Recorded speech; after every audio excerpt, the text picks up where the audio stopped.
अस्सलाम वालेकुम। आप देख रहे हैं तब्दीली टीवी। इमरान खान ने आर्मी चीफ के बारे में बहुत बड़ा बयान दे दिया। इमरान खान ने कहा है कि आर्मी चीफ के साथ मेरी कोई दोस्ती वगैरह नहीं है। उन्होंने कहा कि इस्टेब्लिशमेंट परवेज़ इलाही के बारे में बहुत बड़ा ज़ोर दे रही थी ताकि परवेज़ इलाही नून लीगी वज़ीर आला बने, लेकिन परवेज़ इलाही ने उनकी बात नहीं मानी। इसलिए मैं परवेज़ इलाही का बहुत शुक्रिया अदा करता हूँ।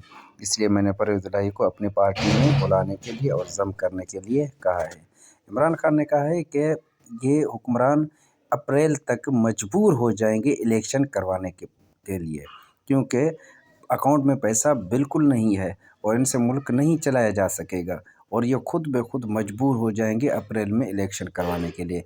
इमरान खान ने कहा है कि मेरा इस्टेब्लिशमेंट के साथ कोई भी ताल्लुक़ नहीं है और नए आर्मी चीफ के साथ भी मेरा कोई राब्ता नहीं है। मैं सिर्फ अपने मुल्क की तरक्की के लिए और इस कौम के जो है तरक्की के लिए कोशिश कर रहा हूँ। मेरा इलेक्शन करवाने का मकसद सिर्फ अपने मुल्क की तरक्की के लिए है।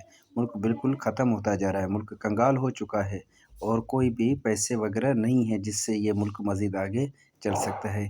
इसलिए उन्होंने कहा कि अप्रैल में ये हुक्मरान खुद मजबूर हो जाएंगे, इलेक्शन करवाने पर मजबूर हो जाएंगे। इमरान खान ने कहा है कि इलेक्शन बहुत करीब है जो नज़र आ रहे हैं